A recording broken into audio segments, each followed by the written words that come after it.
एक दिन लकड़बग्घा सोचने लगा, मैं भी तो शेर जितना ताकतवर हूँ। अगर मैं चाहूँ तो खुद भी शिकार कर सकता हूँ। उसके मन में घमंड आ गया। उसने तय किया कि अब वह शेर के पीछे नहीं घूमेगा और खुद ही जंगल का सबसे बड़ा शिकारी बनेगा। अगले दिन वह जोर जोर से हंसता हुआ जंगल में घूमने लगा ताकि सब जानवर उसे देखकर डर जाएं। लकड़बग्घा ने दूर से एक हिरन को घास खाते देखा। उसने सोचा, आज मैं इस हिरन को पकड़कर दिखाऊंगा। वह धीरे धीरे हिरन की तरफ बढ़ा, लेकिन जैसे ही वह दौड़ा, हिरन बहुत तेज भाग गया।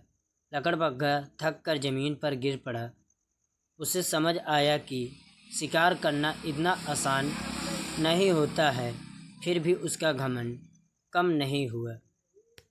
थोड़ी देर बाद लकड़बग्घा की मुलाकात शेर से हुई। शेर ने पूछा, आजकल तुम मेरे साथ क्यों नहीं आते? लकड़बग्घा ने सीना तानकर कहा, अब मुझे आपकी ज़रूरत नहीं है। मैं खुद शिकार कर सकता हूँ।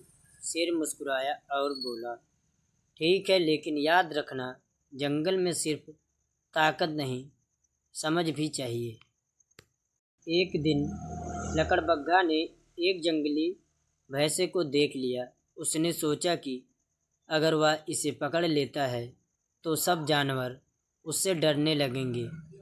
वह भैंसे के पीछे दौड़ा, लेकिन भैंसा बहुत गुस्से वाला था। उसने पलटकर लकड़बग्घे को जोर से सींग मार दिया। लकड़बग्घा डरकर भाग गया और एक झाड़ी में छिप गया। अब वह बुरी तरह से घायल हो चुका था। झाड़ी में छिपकर लकड़बग्घा सोचने लगा, मैंने बेकार ही घमंड किया। शेर की ताकत और अनुभव के सामने मैं कुछ भी नहीं हूँ। उसी समय शेर वहाँ आ गया। उसने घायल लकड़बग्घा को देखा और बोला, घमंड हमेशा मुसीबत लाता है। मेहनत और समझदारी से ही असली ताकत मिलती है। लकड़बग्घा को अपनी गलती का एहसास हो गया। उसने शेर से माफ़ी मांगी और कहा, अब मैं कभी घमंड नहीं करूँगा। शेर ने उसे माफ़ कर दिया और कहा, अगर सीख मिल जाए तो गलती भी अच्छी होती है। उस दिन के बाद लकड़बग्घा फिर से शेर के साथ रहने लगा, लेकिन अब वह घमंड नहीं करता था।